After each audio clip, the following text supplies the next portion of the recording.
Bharatiya Janata party mission 25 को लेके खासा प्रचार कर रही है। राजस्थान की 25 सीटें जीतेंगे, देश में 400 जीतेंगे। अब कितनी आएगी कितनी जाएगी ये जनता तय करेगी। क्या सोशल मीडिया का प्रोपेगेंडा है या क्या पार्टी की ओपिनियन है, क्या विपक्षी दल करेंगे, तमाम चीजें अब किनारे हैं। चुनाव की धुंध भी बज चुकी है, गर्मी पड़ना शुरू हो चुकी है और चुनावी तपिश भी परवान पर चढ़ने लगी है। नामांकन रैलियों में अब भाषण हो रहे हैं तमाम तरीके के। और अब इसी बीच भाजपा में जो है वो कई चीजें अंदरूनी देखने को मिल रही हैं, उन्हीं पे बात करेंगे कि बीते 2 दशक में जो राजस्थान के प्रभावी नेता हो गए थे भाजपा के, एक पीढ़ी को रिटायर करके नया राजनीतिक क्षत्रपों का गढ़ जो राजस्थान बना था वो अब सारे किनारे हो गए हैं। मसलन की वसुंधरा राजे, मसलन की सतीश पूनिया, मसलन की राजेंद्र राठौड़ या मसलन की और भी बहुत कुछ, आज उन्हीं पे बात करेंगे। नमस्कार, मैं प्रदीप हूं, आप थिंक 360 देख रहे हैं।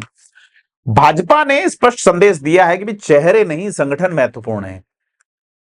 अब 2 बार हारे हुए उम्मीदवार को भी बीजेपी ने लोकसभा का टिकट दे दिया है। पहले यह कहा जा रहा था कि ऐसे कोई व्यक्ति को टिकट नहीं दिया जाएगा जो हारा हुआ है, परिवार से नहीं दिया जाएगा, पहले अनुभव होना चाहिए, ये है वो है, महिला पुरुष तमाम चीजें हैं।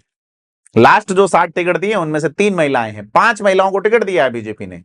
इस बार बड़ी बात यह है कि विधानसभा इस लोकसभा चुनाव में महिला बनाम महिला कहीं मामला नहीं है। तो अभी 7 वाली सूची आई, इसी पे बात करेंगे कि क्या रहा है टिकट चयन का आधार। भाजपा ने जो अभी लास्ट सूची जारी की है तो अब ज्यादातर तय हो चुके हैं, भीलवाड़ा अभी तय होना बाकी है। तो अब पहले चरण में जो 12 सीटों पे चुनाव है उसका नामांकन का एक ही दिन बचा है। जो रामचरण बोहरा जयपुर वाली सीट पे 5 लाख वोट से जीते थे, वो महिला प्रत्याशी मंजू शर्मा से टिकट पाने में पीछे रह गए। ब्राह्मण बहुल वाली सीट जयपुर शहर की बात करें तो टिकट कट गया रामचरण बोहरा का। 2 चुनाव में लगभग 5 लाख से जीत रहे हैं। तो उदाहरण कम ही है, लेकिन भाजपा कुछ भी कर सकती है। भजनलाल शर्मा सीएम बन सकते हैं, बोहरा निपट सकते हैं। इसकी वजह यही है कि साहब बोहरा जो है वो पूर्व सीएम वसुंधरा राजे का मजबूत खेमा जो था उसके सिपह सालार रहे हैं। टिकट कटने का आधार बोहरा का यही, कसवा का यही, और भी बहुत लोगों का ये आधार रहा है, उन पर भी अपन जिक्र करेंगे। विधानसभा चुनाव में भी कुछ नेता ऐसे रहे जिनकी दुकान जो इसी वजह से उठी कि आप वसुंधरा राजे के नजदीकी थे। मंजू शर्मा भाजपा के पूर्व प्रदेश अध्यक्ष रह चुके पूर्व मंत्री भंवरलाल शर्मा की बेटी हैं। 2008 में भी उनको विधानसभा का टिकट मिला था हवामहल सीट से, लेकिन चुनाव हार गई थी। अब 16 साल बाद एक बार राजनीति चमकी है उनकी, फिर से टिकट मिला है। आरएसएस की मजबूत पैरवी रही और यही परकोटा जो है संघ और बीजेपी के लिए महत्वपूर्ण इलाका है। पीएम मोदी भी चाहते थे कि जयपुर शहर से किसी महिला उम्मीदवार को बनाया जाए। इसमें 3 नाम पे चर्चा चल रही थी, मंजू शर्मा, राखी राठौड़, पूजा कपिल। ऐसे में कास्ट बेस्ड इश्यू जो है उसमें 2 नेताओं ने पैरवी की, नाम ओम माथुर और भूपेंद्र यादव का आ रहा है। ऐसे में 4 दीवारी क्षेत्र की रहने वाली ब्राह्मण महिला सभी मापदंडों के चलते उनका टिकट हो गया।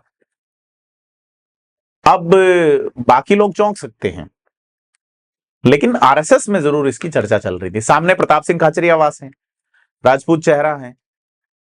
अगर इस इलाके की सिविल लाइंस सीट से जहां से वो विधायक रह चुके हैं, प्रताप सिंह के अच्छे खासे वोट है। विद्याधर नगर जहां बीजेपी की लीड 70-71 हजार की है, राजपूत बाहुल्य सीट है। अगर प्रताप सिंह खाचरियावास कुछ जमा ले जाते हैं, क्योंकि यहाँ पे मुस्लिम भी बड़ी संख्या में, और इस बार लगता है कि जयपुर के मुसलमान जो है वो लगभग कांग्रेस की ओर जाएंगे। ऐसे में प्रताप सिंह खाचरियावास एक टफ फाइट दे सकते हैं। तो इस सीट पे मेहनत बनेगी भाजपा की। दूसरी सीट की बात करते हैं, राव राजेंद्र सिंह जयपुर ग्रामीण से प्रत्याशी बनाए गए। कांग्रेस के तत्कालीन उम्मीदवार लालचंद कटारिया से 2009 में लोकसभा के चुनाव हारे थे। उस वक्त विधायक थे, 2003 में विधायक रहे, 8 में रहे, 13 में रहे, लेकिन 18 में वो चुनाव हार गए थे। 23 में टिकट कट गया। 6 साल बाद पार्टी ने 5.5 साल बाद जो है वो एक बार फिर से मौका दिया है। तो राव राजेंद्र सिंह जो है वो बेसिकली बीजेपी के इंटेलेक्चुअल्स में से एक नेता हैं। जैसे पॉलिसी मेकिंग, खास करके फाइनेंशियल इश्यूज पे उनकी गजब की पकड़ है, कॉन्स्टिट्यूशन पे गजब की पकड़ है, या खास करके कहें कि लेजिस्लेशन जो है ना, लेजिस्लेटिव पॉलिटिक्स, उसमें एक बड़े नेता हैं। अंग्रेजी के गजब के जानकार हैं और फाइनेंशियल एंड इकोनॉमिक इश्यूज पे उनकी समझ है। और जयपुर ग्रामीण सीट से जबकि बात करें 2009, 2014, 2019 तो राजपूत प्रत्याशी को टिकट दिया है। बीजेपी पहले 4 दे रही थी, अब 3 राजपूतों को टिकट दे रही है, तो उनमें से 3 में से एक राव राजेंद्र सिंह रहे हैं और ऐसे में राव राजेंद्र सिंह को चुना। सीएम भजनलाल शर्मा, प्रदेश अध्यक्ष सीपी जोशी की पैरवी रहे। साथ ही उनकी कोई छवि पे किसी तरह का दाग नहीं होने के कारण सीईसी के स्तर पे भी उनको टिकट तय कर दिया गया। और अगर अपन एक और सीट की बात करें जिसका नाम राजसमंद है, तो राजसमंद सीट पे मेवाड़ के पूर्व राज परिवार की सदस्य महिमा कुमारी को टिकट दिया गया है, जो कि पत्नी है विश्वराज सिंह, मौजूदा विधायक की। यहां भी रूल्स बदले गए और देखना है कि वो बीजेपी ये मैसेज देना चाहती है कि महाराणा प्रताप के परिवार से 2 टिकट, एक स्टेट लेजिस्लेशन में और एक सेंट्रल लेजिस्लेशन में देके पूरे राजस्थान के राजपूतों को एक मैसेज देने की कोशिश भाजपा की है। देखना है ये राजपूत कितने प्रभाव में आ पाते हैं, क्योंकि राजपूत संगठनों का ये मानना है कि जो पूर्व राज परिवार हैं वो चूंकि कास्ट की पैरवी या कास्ट की पॉलिटिक्स में कभी नहीं उलझते, इसलिए उनके मन में किंचित एक चीज आती है कि पहुंच बड़ी मुश्किल होती है आम लोगों की यहां तक। एक एजिटेशन, एक ऑरा और एक बनाया बनाया सा एक माहौल होता है जिसमें तय लोगों से मिलना तरीका। देखना यह है कि उस चारदीवारी को टिकट पाने वाले लोग कितना तोड़ते हैं, क्योंकि उसके दूसरी तरफ लोग खड़े हैं परंतु उनको कोई राह बुलावा नहीं देती।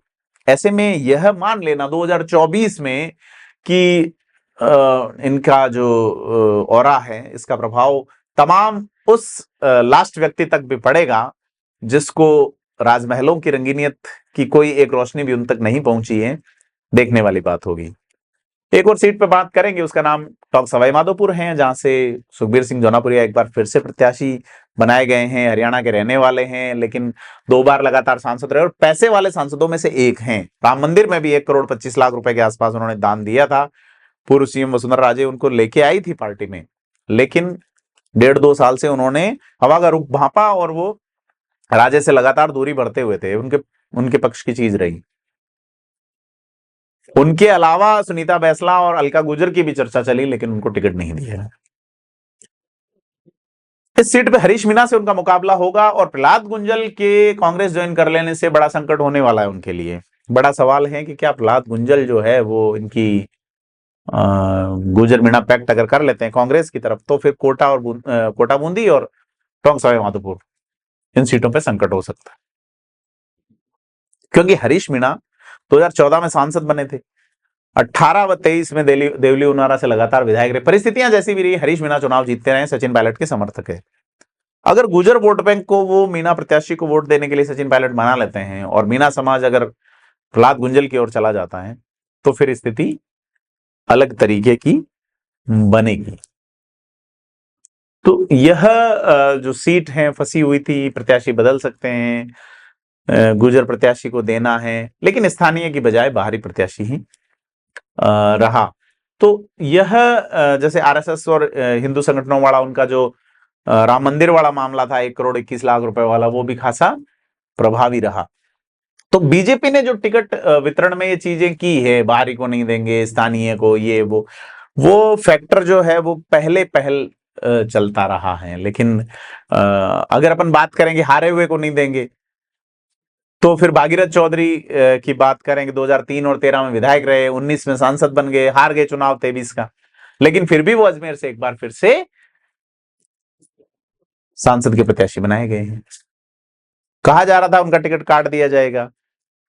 सतीश पूनिया, राजेंद्र राठौड़ जैसे दिग्गजों को टिकट नहीं मिला, लेकिन भागीरथ चौधरी को मिला। भागीरथ चौधरी जाट बहुल क्षेत्र से भले ही विधानसभा का चुनाव हारे हों, तो अजमेर लोकसभा सीट पे दोनों ही पार्टियों की ओर से जाट प्रत्याशी रहे हैं और बीजेपी के पास फिलहाल उनके कद का कोई नेता नहीं है सांवरलाल जाट के निधन के बाद।